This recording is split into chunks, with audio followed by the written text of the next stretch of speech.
Hi, I'm Maria Thea Harris-Silvello on social media. Welcome back to Sew Over 50 podcast on Sew Organised Style. Grab a cuppa and relax with us. I just got totally inspired. I think the first dress I really made was the Style Arc Hope dress, and that was all right. And I started an Instagram account and I put it on there, and I got some feedback. Oh, this is all right. That's Maxine, who you'll find on Instagram at Dunn Corner.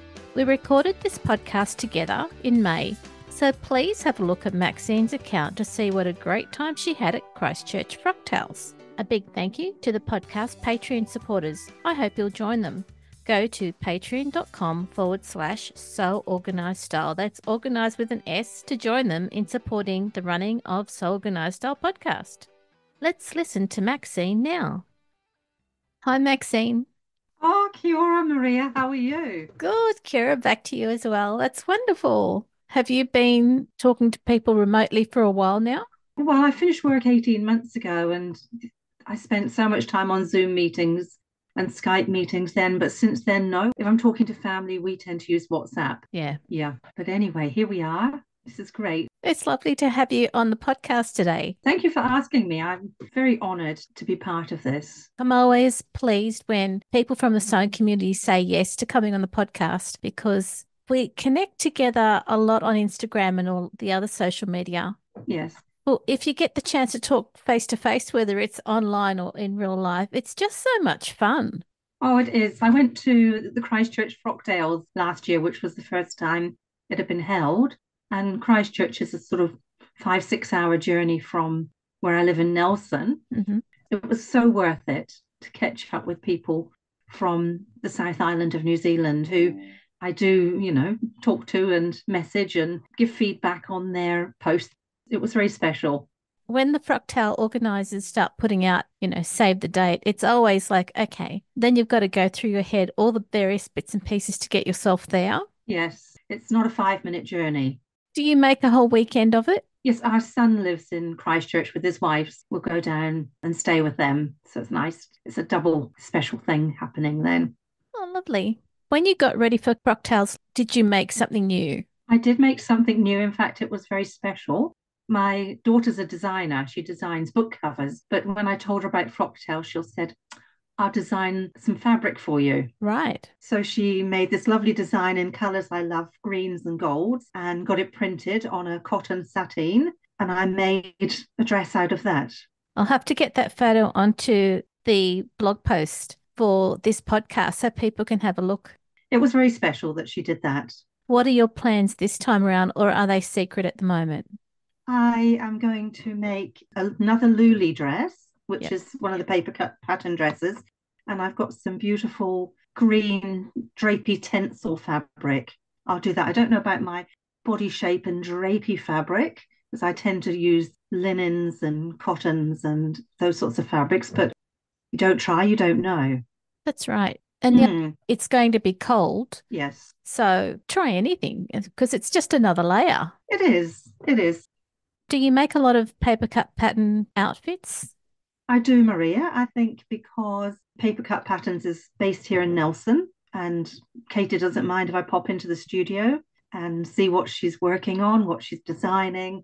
I really like her style, and I've found that once you find a designer who you understand their instructions and you feel that their clothes are designed for your body shape as well as other body shapes. So I've stuck with a lot of her patterns because they work for me. People can see all of the Papercut pattern clothes that you've sewn for such a long time now. I have, and I'm actually wearing a pair that I've finished this morning of the new Sierra pants, and they are so comfortable because I'm short and I'm round. Finding something that fits and is comfortable. And I've never made jeans. I've always been a bit scared of making jean-like trousers, thinking, oh, it probably won't work out, but these do. I've got 2 pairs now, the barrel-legged ones, and this morning I finished the straight-legged ones. These are denim. They're black denim, and I don't know what I was thinking, but I thought I'd use white top stitching thread. Yeah. And every stitch is so obvious. There was a little bit of unpicking going on and a little bit of, oh, that'll be all right going on. I was pleased with how it turned out in the end, how they looked, but I think if I was doing it again, I'd just use black. Really? Hmm. I'm a bit over sewing denim now. I'm ready for a different Okay. fabric. Yes. I think one of the things I've tried to do is if I'm not quite sure about the top stitching thread and my ability to make sure that it works right, is Yes. I'll get maybe a darker version of the same color, something that's not as obvious, but Mm. you've picked white on black, and that's just stunning and so classic. Thank you. Thank you. Yes. I think I'm going to get a lot of wear. Do you get snow where you live? Not down on the ground where we are. It gets cold, but it's not anything like further south in the South Island of New Zealand, where Queenstown and Glenorchy and places get lots of snow. Mm. So, Maxine, where can we find you online? So I'm at Dunn Corner, and that comes from when the children were little. They loved Winnie the Pooh and Pooh Corners, and we lived on a corner section, so we're Dunn Corner. Have you had labels made with Done Corner on them to put on your clothes? No, but my daughter made some labels for me, which say Maxine Dunn Couture, if you mind. So I feel a bit, she said, couture just means you make things, Mum. I said, it sounds a bit pretentious to me, but I sew them into some of the things I make and it makes her happy. That's really lovely. Hmm, Did you learn to sew at school? I did. I learned way back in, I guess, the 70s and did my sewing at school and then continued sewing. And when I was in my 20s, you'd go out in the morning, buy some fabric, sew it up during that day, and wear it out on a date at night. Oh, I don't know how nicely the seams were done. But then as I got older and rounder and busier, I just found clothes, I'd make things and they didn't really work. So I'd sew for the children, but I wasn't sewing for myself for many, many years. And then we've got all these wonderful indie pattern designers who make patterns that work, all sorts of shapes and sizes. And I just got totally inspired. I think the first dress I really made was the Style Arc Hope dress. And that was all right. And I started an Instagram account and I put it on there and I got some feedback. Oh, this is all right. And then I made another one. And I guess it just went from there. That was about 2020.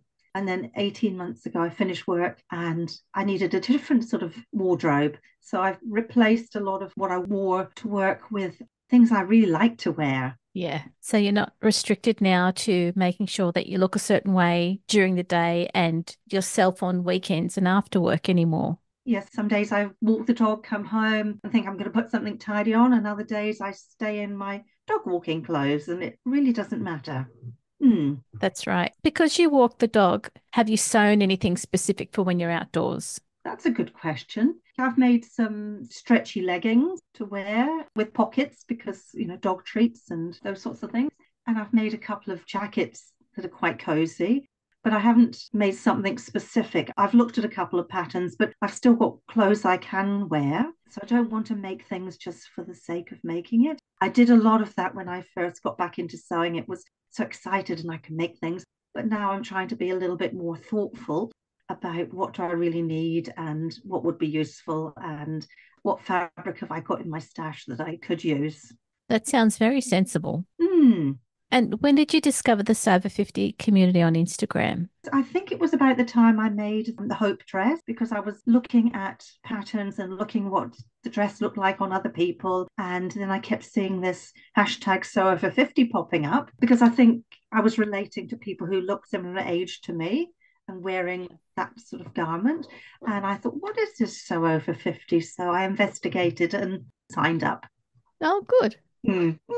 In the month of May, because we're unofficially on holidays on Sober Mm-hmm. 50, what we've tried to do in stories is feature people who have smaller accounts, so under 1,000 followers. And I've been watching them. It's fabulous. And you even featured me today, which was lovely. My pleasure. And I think it's lovely to be able to, while we're on holidays, in inverted commas, we still pop in a couple of times a day and look for the smaller accounts because there are 49,000 followers, but everyone's important. So that was our aim for May. We thought, no, look, we need to support everybody and the smaller ones because you get overlooked on Instagram. Let's just try and find them and put them up there. Yes, and I've seen a few of them and I've thought, I'm going to follow them. But I do I follow the hashtag and I like to see what people are making and just that they're visible, that we're seeing sewers of all age groups. Exactly. Through popping into the studio, it really opened my eyes into how much work goes into designing a pattern.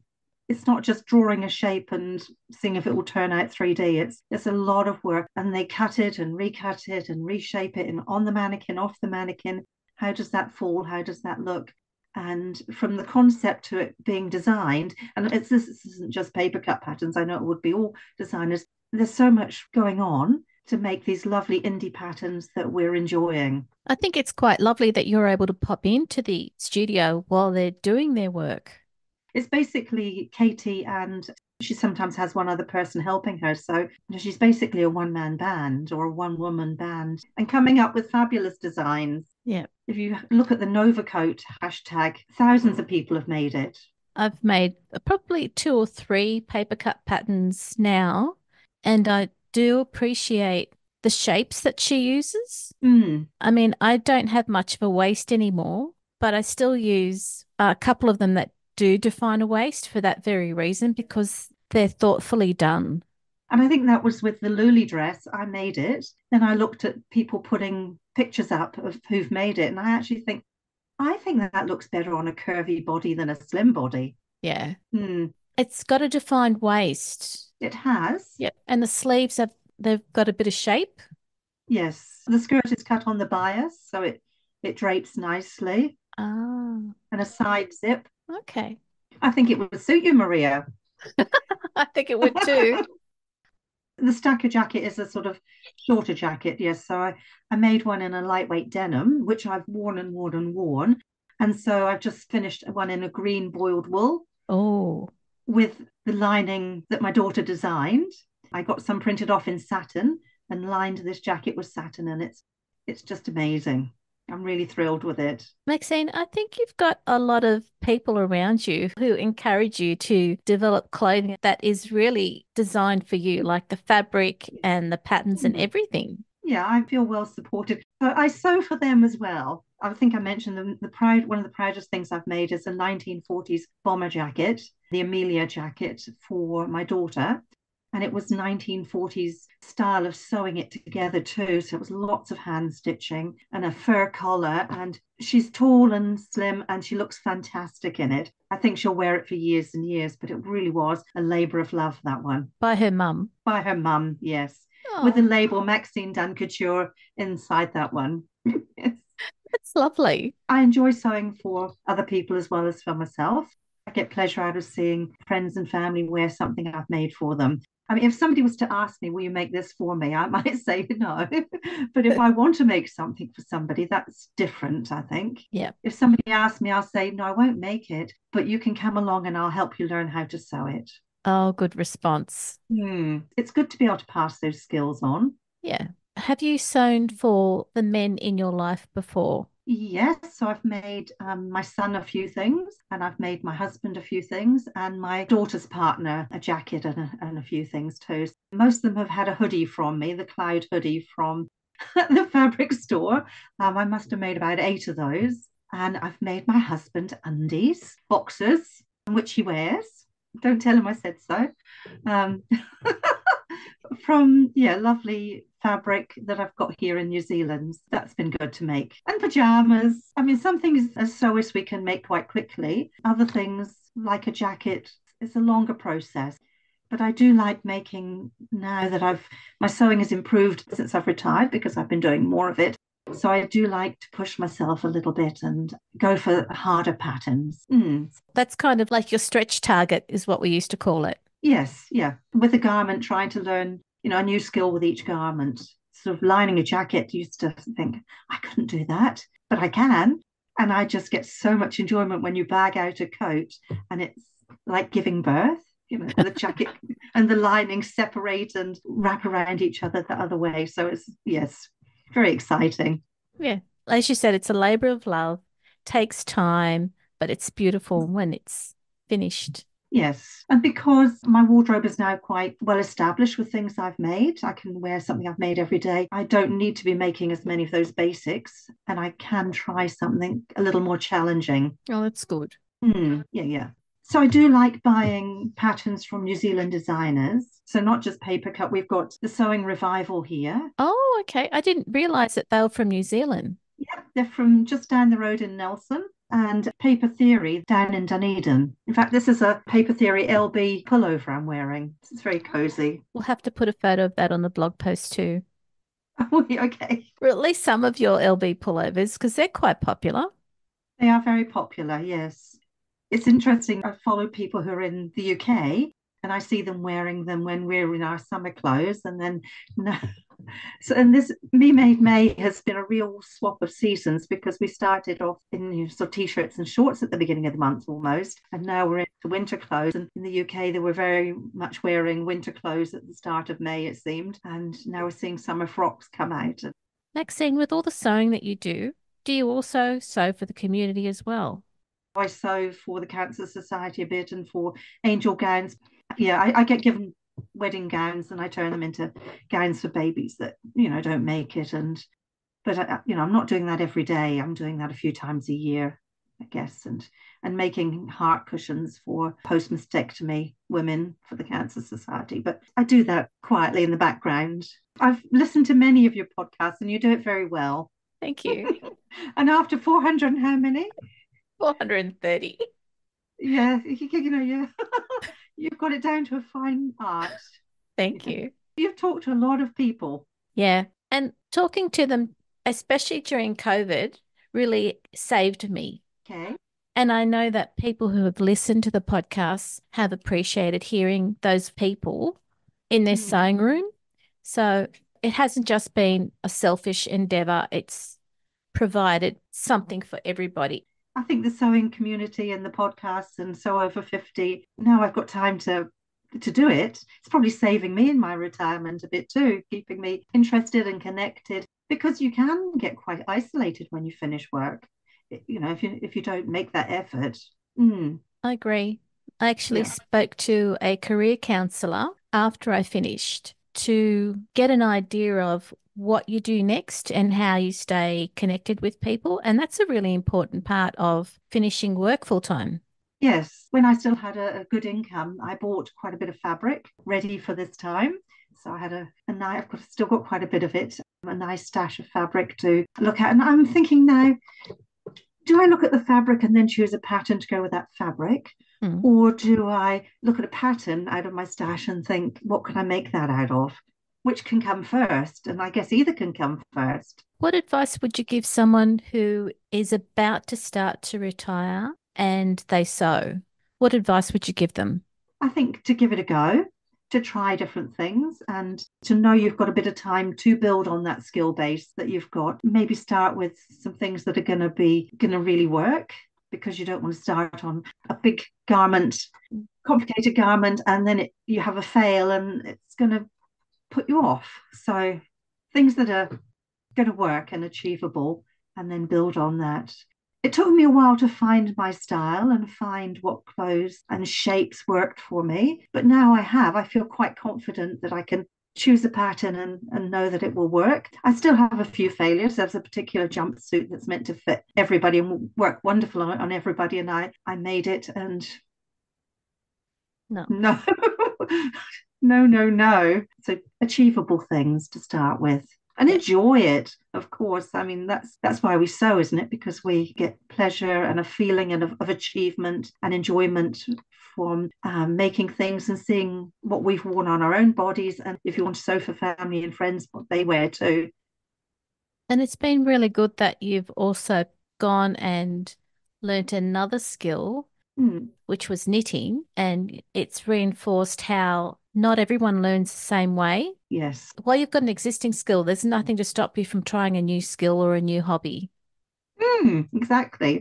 And I think I've taken till I'm in my 60s, till I've got enough patience and time to actually sit and get knitting needles out.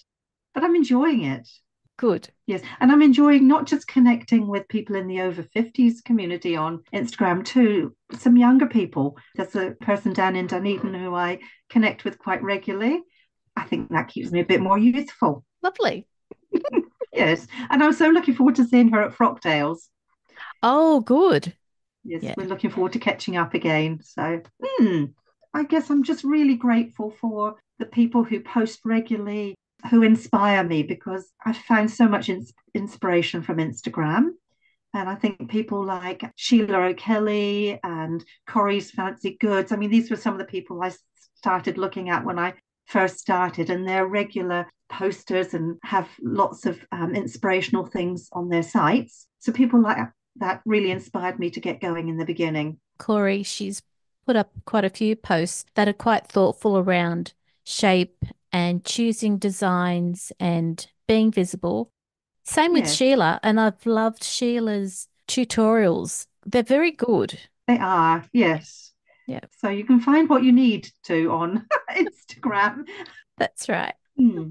Maxine, thank you for coming onto the podcast today for Sober 50. I've really enjoyed chatting with you, and hopefully one day we can touch base in real life. Well, maybe. I'm in Sydney later in the year. Are you? My husband is retiring end of August, Yeah. and he's got 3 cousins in Australia. So we're going to go and do a bit of visiting and spend some time over there. All right. But do come to New Zealand. Yeah. Thank you very much for out of 49,000 thinking that you'd like to talk to me. And I really appreciate that. And hopefully somebody gets something out of what I've had to share.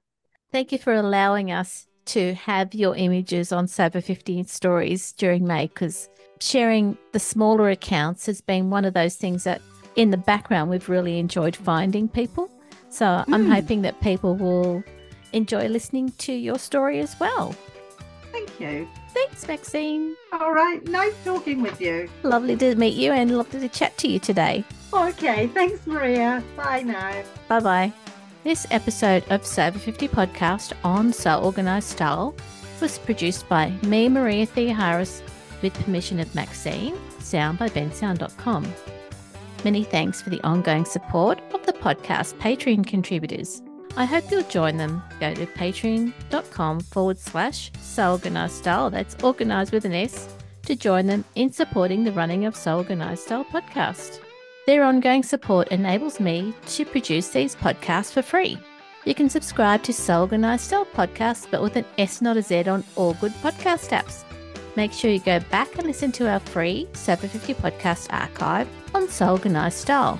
Make sure you direct message Sandy and the editors at Sober 50 on Instagram to contribute to the ongoing posts, challenges and guest editorial spots to promote the community of over 49,000 followers. We look forward to joining you in your sewing room next time.